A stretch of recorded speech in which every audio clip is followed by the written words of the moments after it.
Les mencionaba ayer que es importante entender que nuestra esperanza en Cristo nos promete que nunca experimentaremos la ira de Dios.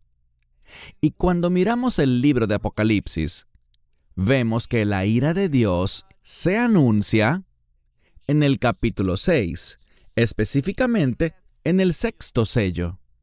Pero escuchen con atención lo que les dije. Su ira, que es llamada la ira del Cordero, solo es anunciada en esa última parte del capítulo 6. Pero cuando entres al capítulo 7, notarás algo. Notarás que se le dice a un ángel que no haga daño a la tierra hasta que primero los 144,000 en la tierra de las tribus de Israel sean sellados. Y luego, en la siguiente porción, se menciona que habrá una gran multitud, y esta es una representación de la iglesia, una gran multitud de toda nación, toda tribu, toda lengua y todo pueblo, que estarán de pie en la presencia de Dios, ante el trono de Dios, vestidos con túnicas blancas. Y además, algo muy significativo, tendrán ramas de palma en sus manos.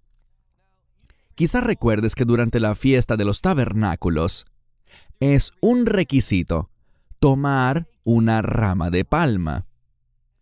Y según lo que leemos en la Torá, esa rama de palma simboliza la dependencia de Dios.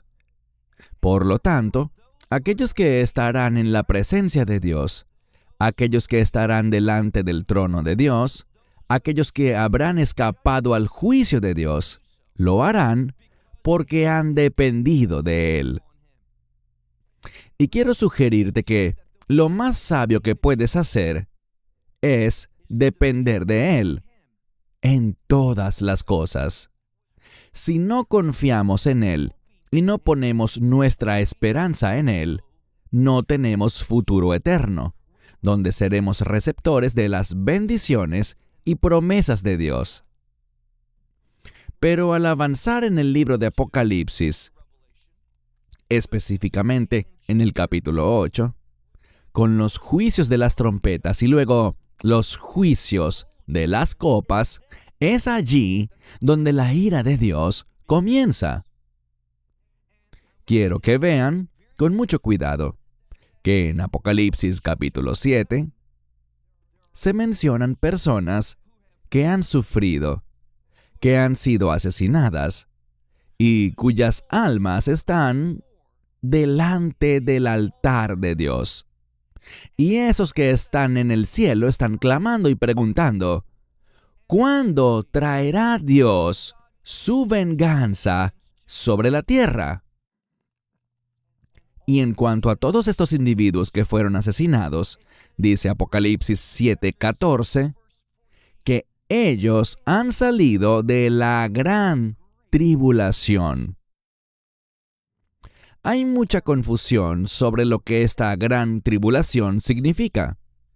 Si buscas en Google y lees lo que dicen los estudiosos cristianos en cuanto a la gran tribulación, ellos la asociarán con la segunda mitad de la semana 70 de Daniel, esos últimos 3 años y medio, y la vincularán con la ira de Dios.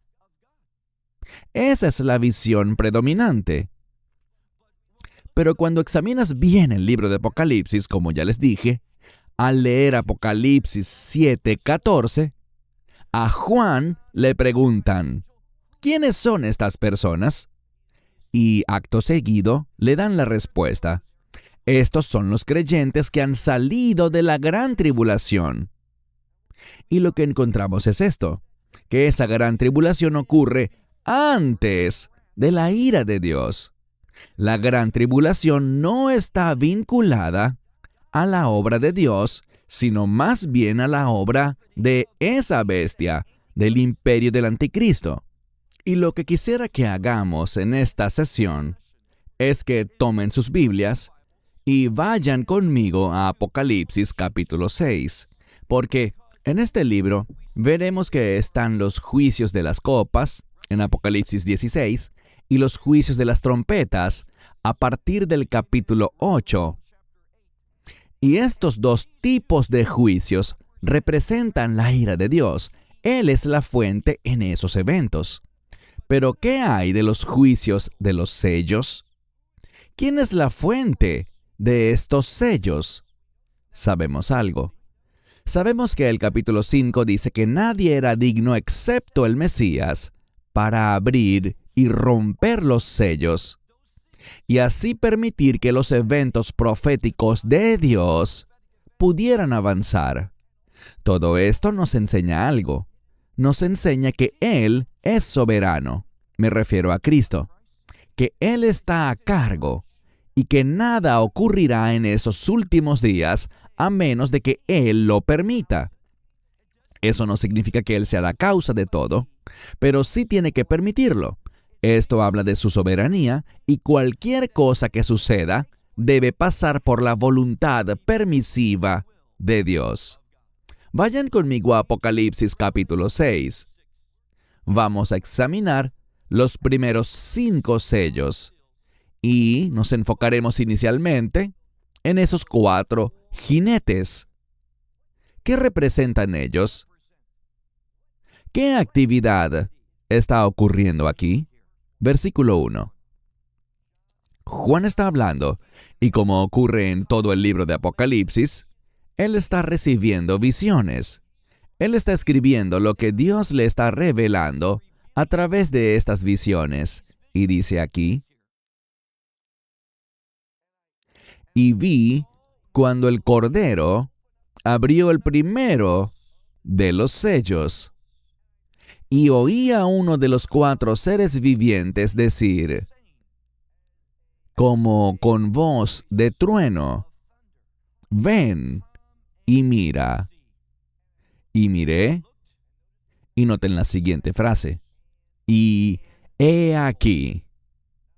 Siempre que aparece la palabra he aquí en las Escrituras, y la veremos con frecuencia, es una llamada a prestar atención especial, porque lo que sigue después de he aquí es vital para que podamos comprender la revelación de Dios. Así que dice, y he aquí un caballo blanco. Siempre hay un énfasis en quien quiera que sea este personaje que monta cada caballo. Como todos saben, aquí hay 4 jinetes. Pero lo que es singular es esto. E insisto, solo notarás esto si lo estudias en el idioma original, porque se nos dirá 3 veces que están estos jinetes, el del caballo blanco, el del caballo rojo, el del caballo negro, y que se sientan sobre sus caballos, pero la frase sentarse sobre es la misma para esos 3 primeros jinetes. Les adelantaré esto. Cuando lleguemos al 4.º jinete, notarán que él es único. El mensaje de este pasaje, lo que implican estos 4 jinetes, solo se puede entender cuando te enfocas en ese último jinete. Él revelará el propósito principal de esta visión.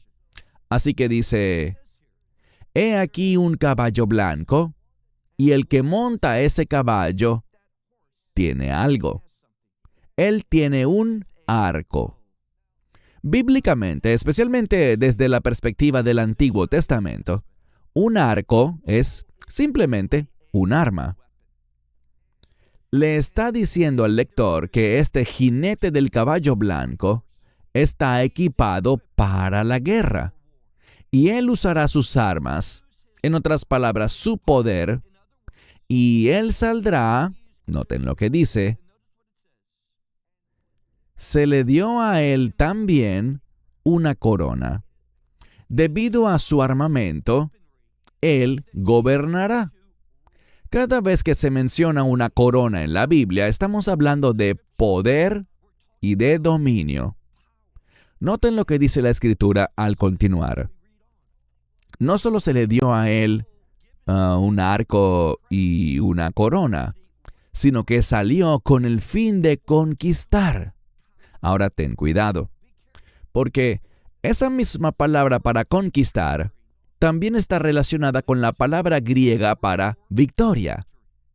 Lo que esto nos está diciendo es que Él va a salir con el fin de conquistar y logrará la victoria. Noten cómo termina.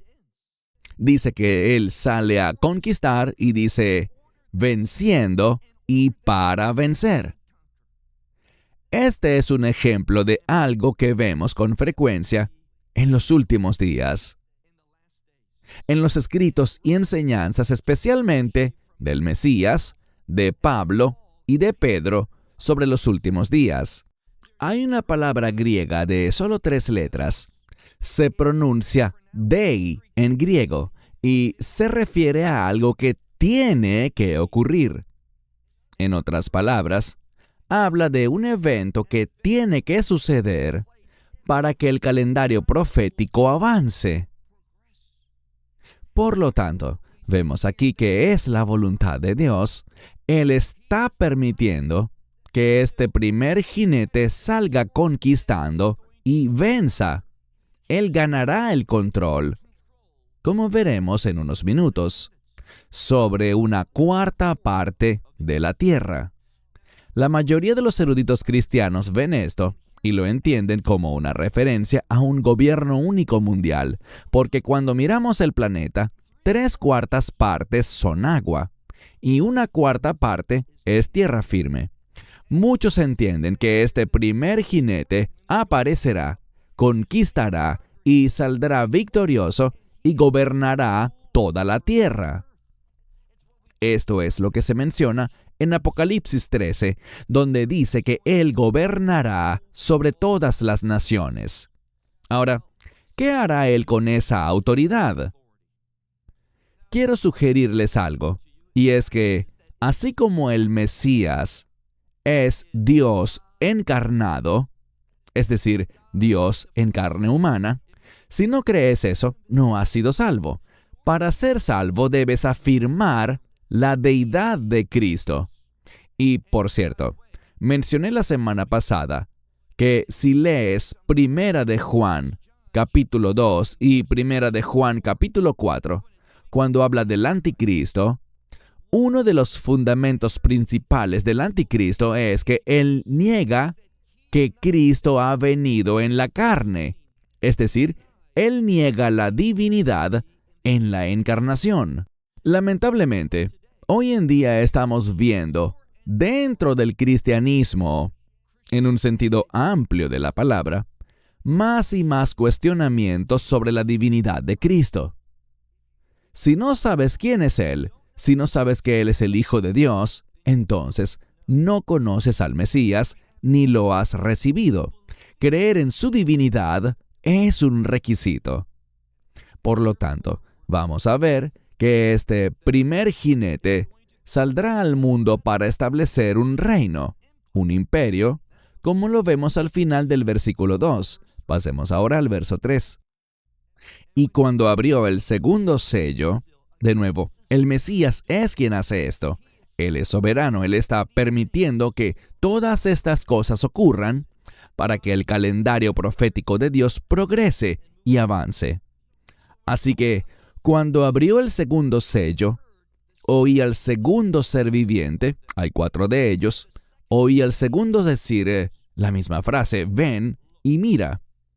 El término ven aquí se refiere a un cambio necesario para poder percibir lo que sigue.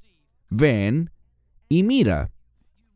Implica que debes cambiar si quieres ver las cosas correctamente y quieres tener una perspectiva provechosa y profética en estos últimos días. Eso puede significar que algunos de nosotros quizá debamos cambiar nuestras doctrinas y nuestra teología, y ese cambio debe venir a través de la palabra de Dios. El texto dice, ven y mira, ¿y qué más? Y salió otro caballo. Pero este caballo era rojo encendido.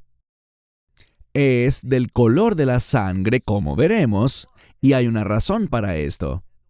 Y al que estaba sentado sobre él, sobre ese caballo, le fue dado poder para quitar la paz de la tierra. La mayoría de los eruditos asocian ese color rojo encendido con la sangre, lo que implica que estamos hablando de guerra. Este jinete va a gobernar, viene a conquistar y a lograr la victoria en sus objetivos. Él usará su autoridad, su poder y posición con el fin de causar derramamiento de sangre y para fomentar la guerra. Él ama la guerra, le encanta el sufrimiento, disfruta causar dolor y adversidad, y en breve les diré por qué. Pero noten lo que dice aquí. Él quita la paz de la tierra para que unos a otros, es decir, que haya conflicto y las personas se maten entre sí. Y atentos con el siguiente dato importante que vemos. Si quieren estudiar la Biblia correctamente, deben prestar atención a todos los detalles. Porque cuando lleguemos al cuarto jinete, que ya les adelanté que es la clave, van a ver una conexión, una relación directa entre los tres primeros jinetes y el cuarto. El primer jinete conquista, y ahora vemos que el segundo jinete quita la paz. ¿Y qué tiene en la mano? Él tiene una espada. Y esto es muy importante, noten lo que dice. Y se le dio una gran espada. Versículo 5. Y cuando abrió el tercer sello, oí al tercer ser viviente decir, ven y mira. Y miré, y he aquí un caballo negro. El negro, según la mayoría de los eruditos, el color negro representa la muerte. Aquí se nos da información muy importante porque este jinete que va sentado sobre el caballo negro, noten lo que dice, él tiene una balanza en la mano. Las balanzas sirven para pesar cosas, con un propósito. Si alguna vez han estado en Israel, allá no verán dólares. ¿Qué verán? Shekels. La palabra shekel proviene del verbo hebreo que significa pesar algo. Así que pagas según el peso. Pesas algo para determinar el precio. Por lo tanto, vemos aquí que él tenía una balanza en su mano. Y noten lo que dice. Escuché una voz en medio de los cuatro seres vivientes, diciendo, una medida, y esta es una medida pequeña. De hecho, si haces un buen estudio de esta palabra, esa medida, y estamos hablando de trigo, del trigo obtenemos el pan. ¿Y de cuánto es esta medida? Esta medida es suficiente para alimentar a una familia. No una familia grande, sino una familia de 4 o 5 personas. Esa cantidad de trigo alcanza para que puedas hacer pan suficiente para alimentar una familia de 4 o 5 personas. ¿Y cuál es el precio de ese trigo, según la Biblia? Un denario. ¿Y qué es un denario? Muy simple. Es el salario diario de un trabajador normal, de un empleado común. Piensa en esto. Tendrás que trabajar un día completo para ganar el dinero suficiente para comprar trigo que alcance para preparar pan que alimente a una familia de 4 o 5 personas. Eso nos dice que el precio de los alimentos está subiendo, que se ha puesto muy, pero muy caro. Sabemos por otra parte que la cebada históricamente es inferior al trigo es menos costosa. Si sigues leyendo, verás que 3 medidas, esa misma medida, 3 medidas de cebada también cuestan un denario. Entonces, los precios están aumentando. No necesitamos ser eruditos para entender lo que está ocurriendo. Cuando miramos las enseñanzas del Mesías, y les compartiré algo, al observar los juicios de los sellos, encontramos una gran correlación entre estos juicios y lo que el Mesías dijo en Mateo 24, Marcos 13 y Lucas 21 sobre lo que él llamó el principio de dolores. Cuando él dijo que habrá guerras, y ya hemos hablado de guerras, y que habrá terremotos, hambrunas y enfermedades. ¿Y qué estamos viendo aquí? Los precios de los alimentos se disparan durante una hambruna o después de un terremoto. Cuando ocurren desastres naturales, los alimentos escasean y eso es lo que estamos viendo aquí. El precio de la comida es increíblemente alto. La mayoría de los estudiosos lo relacionan con la ocurrencia de hambrunas o terremotos. Y vemos algo más. Dice, y al aceite y al vino, no les hagas daño. Literalmente esa palabra para hacer daño, si la examinan bien, significa no permitir ninguna injusticia, ninguna maldad contra el aceite y el vino. ¿Qué significa eso? Lógicamente, tiene sentido que el trigo y la cebada estén tan costosos, pero que el aceite y el vino no sufran cambio de precio. No es lógico, pero hay una razón. El aceite, frecuentemente, se relaciona con la unción del Espíritu Santo. Habrá guerras, explotarán conflictos, y como veremos más adelante, surgirá una gran inestabilidad en todo el mundo. Saben, en este país, ustedes van a experimentar, y no soy profeta, pero en algún momento del futuro cercano, ustedes estarán en una situación financiera peligrosa y difícil. Quiero decir, un país no puede tener, ¿cuánto es? 35 billones de dólares en deuda y pensar que esto puede continuar normalmente.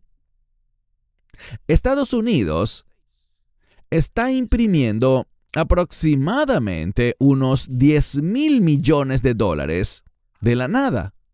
Están imprimiendo billetes. 10,000 millones, tengo entendido, cada hora. Simplemente fabricando dinero. Y a medida que ese dinero entra en la economía, en algún momento, alguien se dará cuenta de que el dinero que tienes en tu bolsillo no tiene valor. No te sorprendas si ocurre lo que ocurrió en Grecia hace unos años, cuando enfrentaron problemas económicos. ¿Qué hizo el gobierno griego? Aplicó un impuesto general de 25%, es decir, lo que sea que tuvieras ahorrado en tus inversiones y en tu retiro, lo que tuvieras en tu cuenta bancaria, de todo lo que tuvieras ahorrado, ellos te quitaron el 25%. Las cosas cambiarán financieramente en este país. Vemos que cuando hay inflación causada por la impresión desordenada de dinero, cuando hay inflación, los precios de los alimentos se disparan. Vemos de manera innegable que se avecina un cambio. Y noten lo que dice. El aceite, la obra del Espíritu Santo, no se verá afectada. Sin importar lo que ocurra económicamente o políticamente, el Espíritu Santo es soberano y continuará obrando, seguirá guiando, dirigiendo y dándole poder al pueblo de Dios. Hay algo más. Noten que no solo el aceite no sufrirá daño, sino que el vino tampoco se verá afectado. En la Biblia, el vino se relaciona con dos cosas. Principalmente el vino se relaciona con gozo, y en el libro del Cantar de los Cantares, el vino se asocia con el amor. A pesar de los tiempos difíciles, a pesar de los precios altos y la escasez de alimentos, tu gozo no depende de tus circunstancias. De la misma manera que vimos anoche, que Dios puede proveer el maná escondido, Dios también puede mantenerte gozoso, mantenerte en su paz. Él puede proveer y tú podrás dar testimonio a través de Él de que todavía sigues teniendo gozo. Porque tu gozo no está basado en tus circunstancias, sino en las promesas de Dios. Vemos aquí que Dios no permitirá que la unción del Espíritu ni el gozo del Señor, que es nuestra fuerza según el libro de Nehemías, se vean afectados. Pero mira ahora el versículo 7. Cuando abrió el cuarto sello, oí la voz del cuarto ser viviente diciendo, lo mismo, ven y mira. Y miré, y he aquí, atentos que hay algo interesante. Al observar este texto, la traducción en inglés que ven en pantalla dice, he aquí un caballo pálido. Pero no es la palabra pálido o pale. Algunas Biblias dicen un caballo amarillo o amarillento, pero tampoco es así. E insisto, no me crean a mí.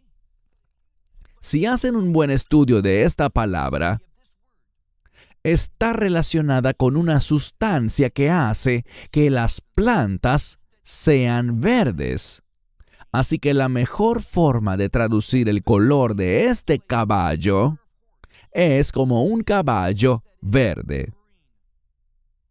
Lo interesante es que encontrarás la palabra hebrea equivalente, la traducción o su contraparte en hebreo de este término griego, lo hallarás en una ubicación muy específica en Jeremías 37. ¿Y qué vemos allí? Allí vemos un ejemplo de sufrimiento. El profeta hace una pregunta, y esa pregunta es, ¿puede un hombre dar a luz a un hijo? Aunque el mundo hoy en día está confundido en ese tema, sabemos la respuesta. La respuesta es no. Y Jeremías dice, estoy confundido, porque al observar, veo a hombres inclinados con las manos sobre sus lomos, sobre su área estomacal, y están sufriendo, y sus rostros están verdes. El verde en la Biblia representa dolor y sufrimiento intenso. Lo que esto nos dice es que este cuarto jinete está montando un caballo verde, que representa adversidad, representa sufrimiento y dolor. Y por cierto, el término hebreo Satán es una palabra hebrea y literalmente la palabra Satán en hebreo se relaciona con adversidad. A Satanás le encanta traer adversidad a tu vida. Por eso es llamado el adversario. Y se deleita en el dolor. No en su propio dolor, sino en ver sufrir a los demás. Y hacia eso es hacia donde se dirige este mundo. Me asombra porque hay muchos movimientos cristianos populares, muy populares, en franco crecimiento, que están ganando terreno en varias partes del mundo. ¿Y qué están enseñando? Están enseñando que la iglesia va a salir triunfante en esta era, que la iglesia tomará el control y convertirá a los gobiernos del mundo, a las universidades y academias, a las artes y a los medios de comunicación, y que tomaremos el control de todas estas esferas de la sociedad. Ese es un mensaje popular. A la gente le encanta oírlo. Se emocionan mucho. Pero insisto, yo no lo veo en la Biblia. Cuando leo, por ejemplo, Apocalipsis 13:5 y también el 13:8, lo que veo es que el imperio del anticristo, la bestia, toma el control de este mundo, generando sufrimiento, adversidad y dolor. Recuerda lo que vimos anoche. El Mesías, hablándole a las iglesias, aún en particular, pero el mensaje es para todas, sobre lo que vamos a sufrir, decía: no temas lo que estás a punto de sufrir. Y eligió a aquellos que tienen un espíritu de perseverancia y resistencia. Ese es el mensaje para la iglesia en los últimos días. De hecho, cuando estuve aquí hace un año, compartí lo que considero que es el versículo más profético de la Biblia para la iglesia. En el futuro cercano, ¿recuerdan cuál era? Toma tu cruz y sígueme. Para mí ese es el mensaje profético para la iglesia, especialmente en los últimos días. No es un mensaje nuevo. Ese siempre ha sido el mensaje para la iglesia. Toma tu cruz y sígueme. Fíjense en lo que dice aquí. Versículo 7. Y cuando abrió el cuarto sello, oí la voz del cuarto ser viviente que decía: ven y mira. Miré, y he aquí un caballo verde, y el que estaba sentado, y aquí está lo importante, solo en este cuarto jinete vemos un cambio. Hay una preposición diferente para describirlo sentado sobre el caballo. No es la misma que en los otros casos. Es una preposición distinta. ¿Con qué fin se hace esto? Significa lo mismo, pero hay un cambio en el lenguaje.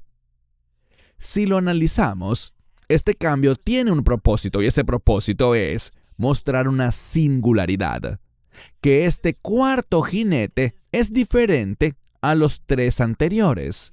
Está muy relacionado, como veremos, pero es diferente. Y sobre este cuarto jinete, lo que registran estos pocos versículos en cuanto a él, nos brinda la perspectiva correcta para entender algo. Es muy común que la gente vea los juicios de los sellos y crea que representan la ira de Dios. Pero no es así. Esto no proviene de Dios, y creo que puedo demostrarlo en unos minutos. Esta inestabilidad, esta conquista que avanza, estas guerras, estas hambrunas y pestilencias, y quizá terremotos, el alza de los precios de los alimentos, nada de eso está relacionado con Dios. Él sabe que ocurrirá. Él lo está permitiendo, pero Él no es la fuente. Y esto debemos tenerlo bien claro.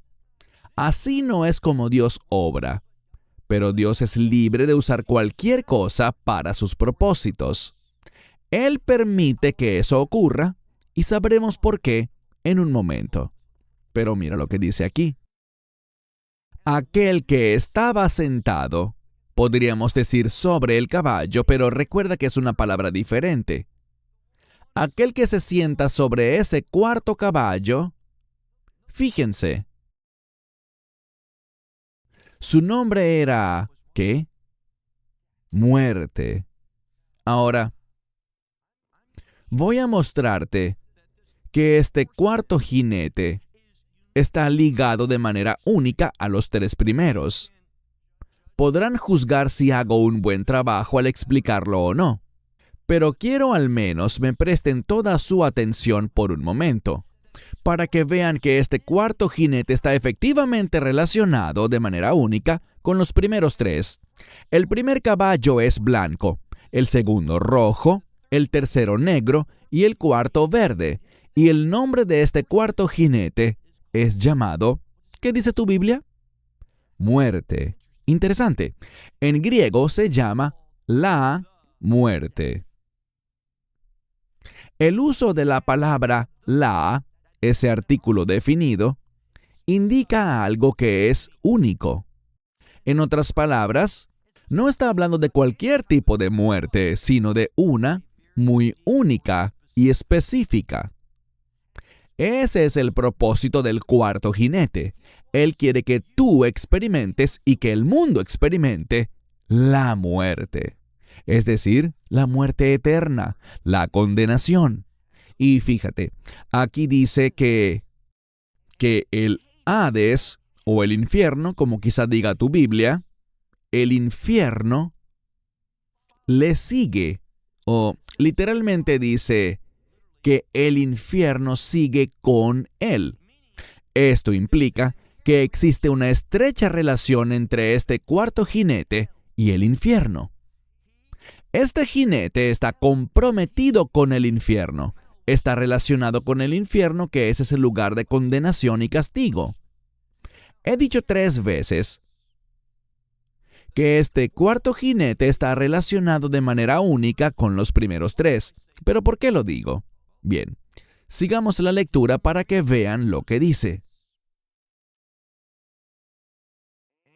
Y se les dio a ellos, ¿notan eso? Se les dio a ellos. ¿Quiénes ellos? Estamos hablando de los 4 jinetes. Pero la gramática nos dice, no, estamos hablando de todos los 4 juntos. Debemos prestar atención a todas las claves en el texto bíblico. Se les dio a ellos autoridad. Habla de la autoridad del dominio. ¿Para hacer qué? Para matar. ¿Y para matar a quién? Recuerden al primer jinete, el del caballo blanco. Él salió venciendo y para vencer. Y noten que dice que tuvo la capacidad de dominar o conquistar, ¿qué? La 4ª parte de la tierra. ¿Y con qué lo logró? ¿Qué utilizó? Una espada. ¿Y quién tenía la espada? El segundo jinete. ¿Ven la conexión? El primero salió a conquistar la tierra, fue victorioso, y luego vemos esa espada. Y después, sigue leyendo, con hambre y con muerte, y por las bestias de la tierra. Cuando hay hambruna, no solo sufre la humanidad, sino también los animales. ¿Y qué hacen ellos? Ellos entran a la ciudad, tienen hambre y se vuelven feroces, en tiempos muy difíciles. Esto es lo que vemos. Tenemos una espada, tenemos conquista, tenemos hambruna y tenemos muerte. Todo esto conecta a este cuarto jinete con los otros 3. En esencia, los 4 jinetes representan a aquel que es llamado muerte. ¿No te alegras porque nuestro Señor y Salvador, dice la Biblia, vino para que tengamos ¿qué? Vida, y para que la tengamos en abundancia? Y esa palabra abundancia significa una abundancia siempre creciente. Grandes noticias. ¿Pero qué tiene este cuarto jinete que está relacionado con los primeros 3? Su compromiso es con la muerte, y su muerte es una muerte única. No es solo una muerte física, sino que además, ¿quién le sigue? El infierno. Él quiere que las personas sufran la condenación eterna. Ese es su gran propósito. Avancemos al verso 9. Vamos a ver a dónde, oye con atención, a dónde gran parte de su actividad estará dirigida. Y de nuevo, realmente te animaría a que leas Mateo 24, donde vemos esos dolores de parto, el principio de dolores que describe el Mesías, y los dolores de parto tienen un propósito. Los dolores de parto anuncian un cambio que viene. Eso es lo que Dios está comunicando. Y justo después de que pasen estos primeros dolores de parto, el principio de dolores, descubrimos algo. Ellos están registrados en los versículos 6, 7 y 8 de Mateo 24, pero al llegar al verso 9, vemos algo más. ¿De qué habla Cristo en Mateo 24, 9? Él empieza a hablar de la persecución. ¿De quién? De sus discípulos. No de sus discípulos originales, sino de aquellos que estarán vivos, la iglesia, en los últimos días. Y lo que vemos aquí es una similitud. Vemos en los primeros 3 jinetes algo muy similar a ese principio de dolores. Y estos dolores de parto producirán algo. Darán a luz una nueva autoridad en este mundo. La bestia, el imperio del anticristo. Y ese imperio, como hablamos anoche, es un imperio blasfemo. Esa es su característica principal. El imperio del anticristo odia a Dios y odia todo lo relacionado con la gloria de Dios. ¿Qué se relaciona con la gloria de Dios? Si prestaron atención anoche, yo lo dije. ¿Qué manifiesta la gloria de Dios? La justicia. Él odia la justicia. Él es el hombre de anomía, el hombre sin ley, que ama todo lo que va en contra de la ley porque odia los estándares de la justicia de Dios. Y lo que te estoy diciendo es que la iglesia tiene el llamado y la obligación de oponerse a ese espíritu del anticristo. Y no sé tú, pero yo veo que el espíritu del anticristo está operando cada vez más en la sociedad actual y en las naciones del mundo. Veo una transición que viene de los sistemas de gobierno que conocíamos a un sistema de gobierno que estará en contra de los estándares de la justicia de Dios. Y las únicas personas que se opondrán y que dirán, nosotros estamos en contra de esto, esto no es lo que somos como creyentes, será la iglesia. Por eso es que dice el versículo 9, y cuando abrió el 5º sello, miré, aquí está, y debajo del altar estaban las almas de los que habían sido asesinados. ¿Y por qué fueron asesinados? Por causa de la palabra de Dios y por causa del testimonio que tenían. Yo no veo que eso se relacione en lo absoluto con lo que muchos llaman los santos de la tribulación. ¿Por qué no lo veo así? Porque ellos enseñan que los santos de la tribulación son aquellas personas que llegan a la fe en medio de la tribulación, es decir, cuando la ira de Dios ya ha comenzado. Pero estamos en el libro de Apocalipsis, ¿en qué capítulo? Capítulo 6. La gran tribulación de la que estamos hablando ahora mismo, que se menciona en Apocalipsis 7:14, todo eso ocurre antes de que comience la ira de Dios en el libro de Apocalipsis. Tenemos que entenderlo correctamente. No crean solo lo que oyen, crean lo que leen y estudien para presentarse aprobados. La ira de Dios aún no ha comenzado. De hecho, estamos en el 5º sello. Y debo insistir en esto.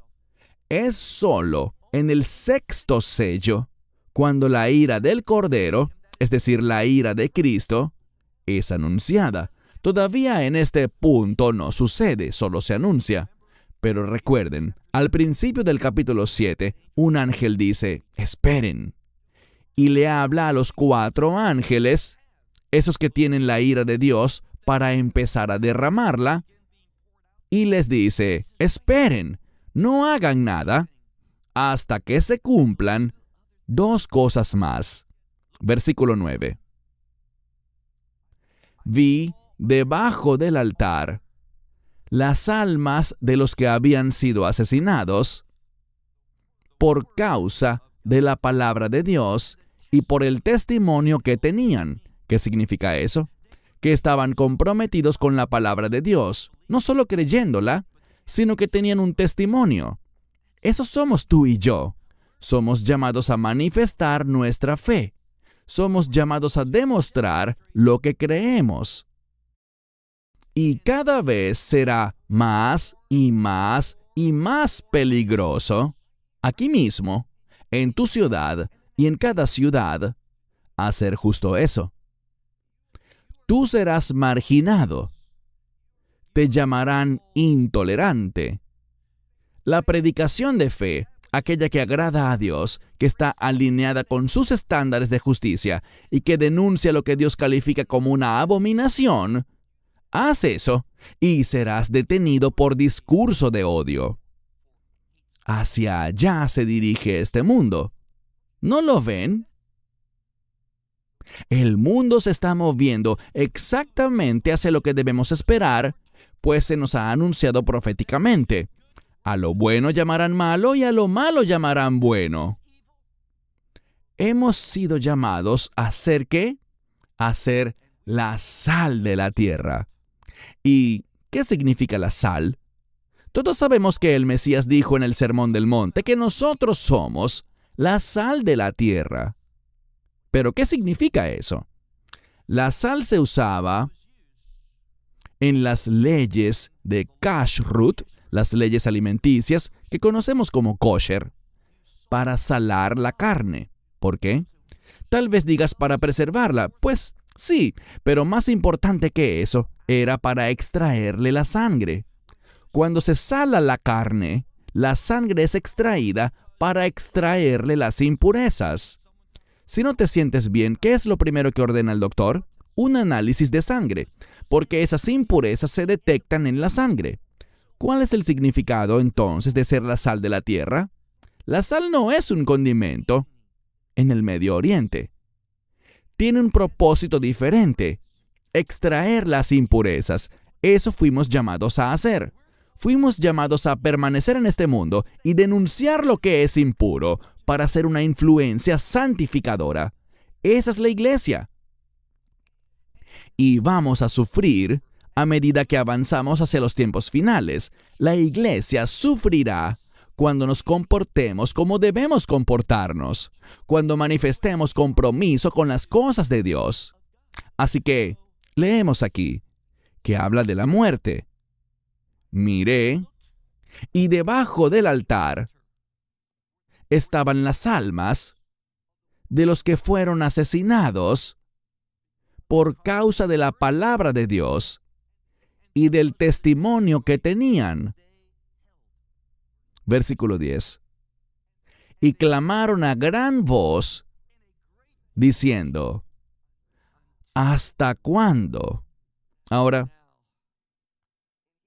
en hebreo tenemos esta expresión. Estamos leyendo en griego, pero en hebreo decimos algo igual. Ad matai. ¿Hasta cuándo? Y esa expresión, si sabes hebreo y vives en Israel, la escuchas todo el tiempo. De hecho, con lo que está ocurriendo hoy en pleno 2024, esta guerra, la gente lo dice todo el tiempo. Ad matai. ¿Cuándo actuará Dios y traerá un cambio de justicia? En otras palabras, ¿cuándo se moverá Dios para poner las cosas en orden? Siempre que alguien diga ad matai, es porque las cosas están corruptas. Las cosas están fuera del plan y de los propósitos de Dios. Es lo que vemos aquí.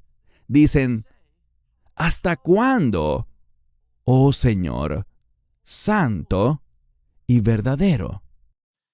Estas palabras no están escritas por casualidad. Santo, qué palabra tan importante. Si alguien te preguntara, ¿qué es la santidad? ¿Cómo responderías?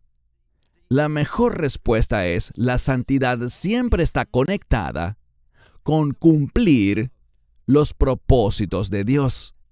Eso es lo que ellos desean. Quieren que Dios cumpla su propósito. ¿Y de qué se trata? De establecer su reino. santo y verdadero. La verdad se relaciona con la palabra de Dios en acción. Lo que están diciendo es, Dios, ¿cuándo pondrás las cosas en orden según tus promesas? Están clamando. ¿Por qué? Porque ven algo, y ya lo vamos a leer, ven a otros creyentes siendo asesinados. Y les repito, no vemos evidencia bíblica de un gran avivamiento mundial ocurriendo entre las naciones en los últimos días. Pongamos nuestra teología en orden. Acudamos a un teólogo bastante bueno en este momento y me refiero al apóstol Pablo, en Romanos capítulo 11. Cuando la ira de Dios, que todavía en este punto no se ha iniciado, cuando la ira de Dios comience, con el derramamiento de su ira, Él volverá su atención a Israel y ya no más en la iglesia. ¿Por qué? Porque sabemos algo. La iglesia será arrebatada. El rapto ocurrirá antes de que inicie la ira de Dios.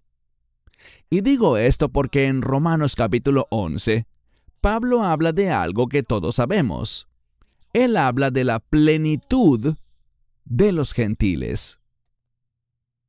Y si lees ese capítulo, Pablo dice que cuando la plenitud de los gentiles entre, Dios se virará. Cuando el número de los gentiles alcance su medida total, Él quitará su enfoque de la iglesia, porque habrá removido a su iglesia, y lo dirigirá hacia Israel. Lo que vemos aquí, en las Escrituras, es que Dios aún está trabajando con la iglesia. ¿Por qué lo digo? Porque ellos claman, ¿hasta cuándo, Señor, santo y verdadero? Hasta que tú juzgues y vengues. La semana pasada hablamos mucho sobre esta palabra, vengar. Lo que significa es traer justicia a una situación. ¿Y qué es justicia? La voluntad de Dios. Dios poniendo las cosas en su orden. Ellos preguntan, ¿cuándo juzgarás? Y a través de ese juicio de Dios se producirá un resultado de justicia. ¿Cuándo juzgarás y vengarás? ¿Quién habla aquí? ¿Qué es lo que dice? Nuestra sangre. ¿Será que habla de la sangre de los supuestos santos de la tribulación? No. Nuestra sangre se refiere a la sangre de la iglesia, de aquellos que fueron asesinados por su compromiso con la palabra de Dios, no solo creyéndola, sino viviéndola.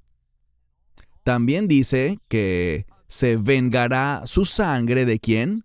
Hablamos de esto anoche, de los que habitan en la tierra, los que pertenecen a este mundo y no tienen conexión con el reino. Y dice aquí, en el verso 11, el último por hoy. Y a cada uno de ellos le fue dada una bata blanca o una túnica blanca. Recuerden, estamos en el capítulo 6, pero cuando lleguemos al capítulo 7, vamos a ver una descripción muy singular. Si leen Apocalipsis 7, 9 al 10, verán que hay una gran multitud de toda tribu, toda nación, todo pueblo y toda lengua. Y ese toda lengua implica toda cultura. La iglesia es la entidad más diversa en la faz de la tierra. Esta es su iglesia. De toda nación, todo pueblo, toda tribu, toda cultura. Nos habla de todos los que confiamos y dependemos de Él. ¿Recibiremos una bata blanca y será eso para los supuestos santos de la tribulación? No. Es para los que sirvieron fielmente a Dios antes del derramamiento de su ira. Dice, a cada uno de ellos se le dio una túnica blanca y se les dijo que debían, y me encanta esta palabra, que debían descansar. Esa palabra para descanso es un término de reino, pero siempre se relaciona con algo. La palabra descanso siempre está conectada, oye bien, siempre está conectada con la voluntad de Dios. ¿Qué nos dice aquí? Estos individuos que están siendo asesinados están muriendo porque están en la voluntad de Dios. No hay mejor lugar donde podamos estar, incluso si eso significa que tengamos que morir. Porque todo lo que nos pueden hacer, como bien dijo el Mesías, es nada más herir nuestro cuerpo. Tu cuerpo, solo mírate en el espejo, tu cuerpo se está desgastando, se está desvaneciendo. No estará allí para siempre. Y eso está bien, porque nosotros recibiremos ¿qué? Un cuerpo nuevo, un cuerpo de reino. Lee primero a los Corintios 15. Un cuerpo perfectamente diseñado para la eternidad. ¿Dónde? En el reino de Dios. Recuerden que Pablo dice que existen cuerpos diseñados para los peces en su hábitat acuático, y hay cuerpos diseñados para las aves en el aire, así como cuerpos específicos para arrastrarse en la tierra, otro hábitat diferente. Lo que nos enseña es que tendremos un cuerpo perfectamente diseñado para la eternidad en el reino de Dios. Por eso dice aquí que se les dijo a ellos que deben descansar un poco más hasta que se complete el número total de sus consiervos y de sus hermanos. Aquí de nuevo, debemos prestar atención. Esa palabra para hermanos es un término que históricamente se usa en el Nuevo Testamento para referirse a la iglesia. No a un subgrupo especial dentro de la iglesia, sino a la iglesia en su totalidad, hasta que el número total de tus consiervos y de tus hermanos, de aquellos que habrán de ser asesinados, dice, también incluso ellos. Y esa última parte, también incluso ellos, está enfatizada. No es un número pequeño, sino uno enormemente grande. El capítulo 6 continúa y veremos el sexto sello. La proclamación, tercera vez que lo menciono, la proclamación de la ira del Cordero. ¿Oíste bien? La ira del Cordero. Muy importante. Verán, el libro de Apocalipsis es la revelación de Jesucristo. Y te diría que la iglesia actual, y voy a hacerlo más personal, que tú y yo necesitamos tener una revelación profética de quién es Cristo. Lo que quiero decir es que gran parte de la iglesia hoy, muchísimos creyentes, están confundidos con respecto al carácter y los propósitos de Cristo. Lo ven como alguien siempre lleno de gracia, siempre perdonador, siempre compasivo, siempre buenecito. Pero no. Dice que cuando vino la primera vez, no vino a condenar al mundo. Pero cuando venga por segunda vez, Él traerá su ira. Él ministrará condenación. ¿Para quién? Para los que habitan en la tierra, para los que han rechazado el Evangelio. El tiempo de misericordia, perdón, amor, compasión y gracia habrá terminado. En ese entonces habrá llegado el tiempo de lo que la iglesia había estado pidiendo. ¿Hasta cuándo, santo y verdadero? Hasta que pongas las cosas en orden. ¿Y qué tipo de orden? El orden del reino. ¿Estás orando por eso? ¿Esa es tu visión del Mesías? Uno que vendrá y que traerá consigo será el mensajero de la ira de Dios. ¿Por qué? Porque el juicio de Dios, su ira, es buena. Debemos cambiar nuestra manera de pensar, porque cuando tenemos una perspectiva celestial, y seré más específico, Apocalipsis 19, todos sabemos que habla de la segunda venida. Allí el cielo dice, cuando se habla del juicio de Dios, se declara que el juicio de Dios es justo. Muchos en la iglesia no lo quieren ver. Solo queremos el perdón, y Él es perdonador. Queremos compasión y misericordia, y Él es compasivo y lleno de misericordia. Pero vendrá un tiempo en el que Dios dirá que ese tiempo de gracia, ese tiempo de salvación, se acabó. Cuando Él vuelva una vez más, por segunda vez, vendrá para establecer su reino. Y en nuestra última enseñanza veremos 3 cosas primordiales que Él hará para establecer ese reino. Y puede que te sorprendas, pero eso habla de su fidelidad. Y con esto voy concluyendo. Eso habla de su compromiso con el pacto. ¿No te alegra que Dios esté completamente comprometido con sus obligaciones de pacto? Él siempre actuará fielmente en todo lo que hará en los últimos días, debido a que está ligado a sus responsabilidades de pacto. Y ese compromiso principal que Él ha hecho con su iglesia, lo vemos, ¿dónde? En el pacto abrahámico. ¿Sabían que el nuevo pacto, ese que fue ratificado con su sangre en la Pascua cuando fue crucificado, está vinculado con el pacto abrahámico? ¿Y cómo lo sabemos? Porque Pablo nos lo dice. Lean Gálatas 3:16. Al hablar del pacto abrahámico, Pablo enfatiza la simiente de Abraham. No dice simientes en plural, no se refiere a Israel, sino que Pablo nos explica que la simiente es el Mesías.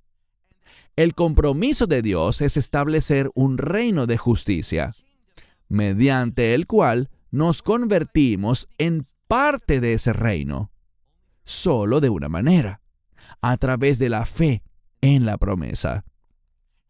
Aprendemos sobre esta promesa de Isaac y de cómo nos convertimos en receptores de esa promesa, tal como Abraham. Abraham creyó en Dios, en su palabra, y Dios le acreditó eso a Abraham, esa fe, como justicia. Cuando miramos su reino, vemos ante todo que se trata de un reino de justicia. ¿Por qué?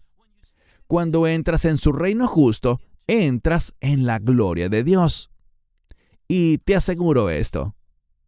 Cuando nosotros, y hay personas de quienes siento celos, aquellos que han muerto en la fe y ya no están aquí, aunque los extrañemos, los lloremos o los echemos de menos, les aseguro algo. Ellos no están lamentándose por nosotros. Ellos no están de luto. Ellos están regocijando en la presencia del Señor, Dios Todopoderoso. Y están experimentando la gloria eterna de Dios.